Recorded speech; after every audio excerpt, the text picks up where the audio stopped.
আসসালামু আলাইকুম। আশা করি সবাই ভালো আছেন। আলহামদুলিল্লাহ আমিও ভালো আছি। তো এই শীতের আগমনে শীতের পিঠার আমন্ত্রিত সবাইকে। আশা করি আপনারা আমার এই পিঠার সাথে একমত থাকবেন। যারা এই শীতের মধ্যে এই পিঠা খেতে পছন্দ করেন, শুধু তাদের জন্য। শীত আসছে আর পিঠা খাওয়ার দম পড়ে গেছে। কত রঙের কত বেরঙের পিঠা যে আমরা খাবো বানাবো, খুশিতে আনন্দ মনে নেচে উঠছে।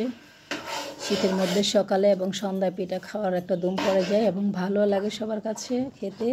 এক হচ্ছে ধান কাটা শেষ হয়ে গেছে, এখন নতুন চালের গন্ধে মৌ মৌ করছে, তার জন্য পিঠা খাওয়ার দম পড়ে গেছে। তাই শীতের আয়োজনে কত পিঠার আমরা খেতে পছন্দ করি। পাটিসাপটা, ভাপা পিঠা, চিতই পিঠা, পুলি পিঠা, বিভিন্ন ধরনের পিঠা তৈরি করে খেজুর গুড় দিয়ে খেতেও আমরা পছন্দ করি। পিঠাগুলোর ধরন আলাদা হয়। আমার এই পিঠার আয়োজনে থাকবে আজকে গোটা পিঠা তৈরি করার প্রস্তুতি। তাই প্রথমে আমি ভালোভাবে গুঁড়িটাকে গরম পানি দিয়ে গুলিয়ে নিয়েছি।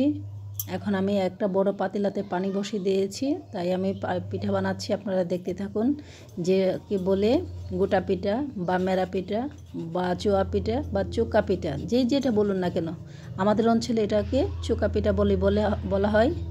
এই পিঠাটা আসলে সকালবেলা বাসি খেতেও ভালো লাগে, আবার খোলা দিয়ে খেলেও ভালো লাগে। তার সাথে আয়োজনে থাকতে হয় যেমন শুটকির ভর্তা বা গরুর মাংস বা মুরগির মাংস, যে কোনো কিছুতেই আসলে ভালো লাগে। যেভাবে খেতে পছন্দ করেন ওইভাবেই খাবেন। আমি সাথে কী নিয়েছি তা দেখতে থাকুন। যদি কারো এই পিঠা দেখে খেতে মনে চায় আমাকে নক দিবেন, আমি ইনশাল্লাহ পাঠিয়ে দেব। যদি পাঠানো সম্ভব হয় তাহলে আমি অবশ্যই দিয়ে দেব। এই মেরা পিঠা বানাতে যখনই গুঁড়িটা আগে খোলার মধ্যে টেলে নিয়ে বানালে হয়তো ফ্লেভারটা ভালো আসতো, কিন্তু আমি গরম পানি দিয়ে ভালোভাবে কাই করে নিয়েছি। তাই এখন হাত দিয়ে চেপে চেপে বানাচ্ছি। বিভিন্ন রকমভাবে এই পিঠাটা বানানো যায়। যেমন আমি করে গোল করে বানাচ্ছি, দুই মাথা চোকা করে বানাচ্ছি।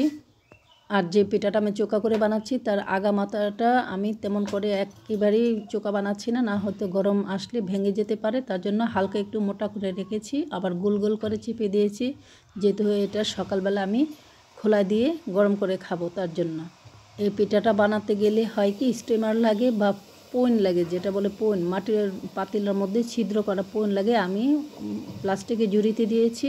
প্লাস্টিকের ঝুড়িতেও হয় কিন্তু বানানো সুন্দর। হাতের নাগালে যেহেতু ঝুড়িটা ছিল তাই আমি বড় পাতিলাতে পানি দিয়ে ঝুড়িটা দিয়ে বানাতে পারতেছি, আমার কাছে সুবিধা মনে হচ্ছে।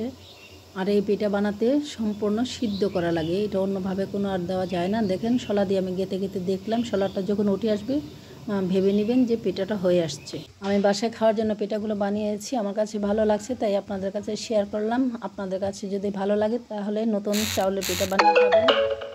পিঠার আমন্ত্রণ রইল। ভালো থাকবেন সবাই, সবার জন্য দোয়া রইল। আল্লাহ হাফেজ।